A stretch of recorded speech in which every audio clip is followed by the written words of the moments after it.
Yo, what if I told you one Honda Civic Generation S still kicking harder than half the compacts on the road today, and it's not the one you're thinking? Stick around, cause by the end, I am dropping a bombshell about a Civic that is practically immortal in U1TC, it coming. Welcome to Gearhead Chronicles, where we don't just talk cars, we live them, breathe them, and probably dream about them too. I'm your host, just a guy who spent more time under hoods than in boardrooms. And today, we're tearing into the 10 Honda Civic generations that refuse to die, outlasting the flashy new compacts trying to steal their thunder. Buckle up, this is gonna be a hell of a ride. Picture this, it's 1972, gas is 36 cents a gallon, and Honda drops the first Civic, a dinky little thing. 1,169 cc's of pure, scrappy heart. It was the underdog, a Japanese upstart in a world of American muscle and European snobs. But that transverse engine, front-wheel drive layout, it was a game-changer. This wasn't just a car, it was a statement, fuel-efficient, reliable, and cheap enough for a broke college kid to afford. My buddy's uncle had one, swore it ran on fumes and prayers, and it's probably still hauling groceries somewhere in Ohio. Compare that to today's compact Sierra Kias. Your Hyundai's there, tech-heavy, sure, but how many you'll be running in 50 years?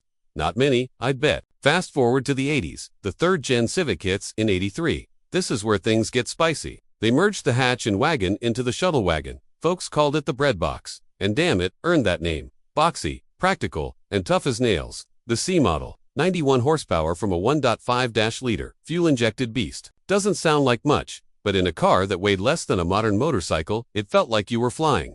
I knew a guy who rallied one of these in the 90s, beat the snot out of it, and it still started every morning. Today's compacts, like the Corolla or Mazda 3, they're smoother, yeah, but they don't have that raw, I'll outlive your grandkids vibe. Now, let's talk 5th gen, the 9195 EG Civic. This is the one that made tuners lose their minds. VTEC kicked in.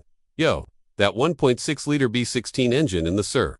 160 horses in a car you could practically lift with one hand. It was the birth of the Ricer era, for better or worse neon underglow. Coffee can exhausts, the works, but strip away the fast and furious hype, and these things were bulletproof. I've seen EGs with 300,000 miles, still revving like they just rolled off the line. Compare that to a modern Nissan Sentra, decent, but it's not inspiring midnight wrench sessions in some kid's garage. The 7th gen 2001 to 2005, that's when Civic grew up. It jumped to the compact class, got a flat rear floor for more space, and the Si hatch with that K20 engine. Man, that was a love letter to gearheads. I drove one across 3 states once. Manual gearbox, singing, and it felt like it could do it forever. Meanwhile, today's compacts are chasing touchscreens and lane keep assist. Nice, but where's the soul? The Civic had it in spades. Let's not sleep on the 9th gen, 2012 to 2015. People rag on it for being boring, but those FB6C models, 201 horsepower, helical diff, and a stick shift. I knew a guy who daily drove 1 to 400,000 miles, only changing the clutch twice. Try that with a modern Kia Forte, the Civic's secret. Honda overbuilt every nut, every bolt, designed to last. Now, the 10th gen 2016 to 2021. That's the sweet spot for modern Civics. Turbocharged 1.5-liter, 174 horses in the base trim, and the Type R, 306 horsepower of front-wheel drive insanity.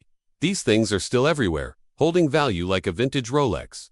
My neighbor's got a 17 hatch with 200,000 miles. And it's tighter than most new cars. Compare that to a 2025 Corolla Solid, but it's not begging you to take the long way home. And here's the kicker. The 11th gen, 2022 to now, the 2025 Civic Hybrid's got 200 horsepower, 49 mpg, and handling that'll make you forget it's a hybrid. I test drove one last month, and it's smoother than a jazz record, but still grips corners like a pit bull. These are outlasting new compacts before they even hit the lot. Honda's not just building cars, they're building legacies. So why do Civics last? It's not just engineering its obsession. Honda's been at this since '72, perfecting the formula. They don't chase trends, they set image. Every generation's got that screw it, I'll run forever attitude. I've seen Civics in junkyards, still turning over after decades of abuse. Modern compacts, too many screens, too many sensors, too many ways to fail. A Civic's like that old leather jacket, you beat it up, it just looks cooler. Now, here's the hidden gem I promised. The 4th gen Civic, 8891. The EF chassis. Why? It's the one that bridged old-school simplicity with modern performance. The Si had a 1.6-liter D16, 108 horsepower, and weighed nothing. You could thrash it, fix it with a wrench, and it'd still outrun half the compacts today. I saw one last week, bone stock, pulling into a gas station like it was 1990. That S, the Civic that LL, outlive us all.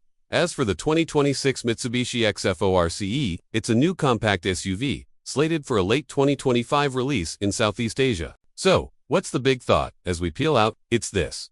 In a world of disposable cars, the Civic's a middle finger to planned obsolescence. Which generation's your favorite, and why? Drop it in the comments, share this with your car buddies, and let's keep the gearhead fire burning. Until next time, keep the revs high and the roads open.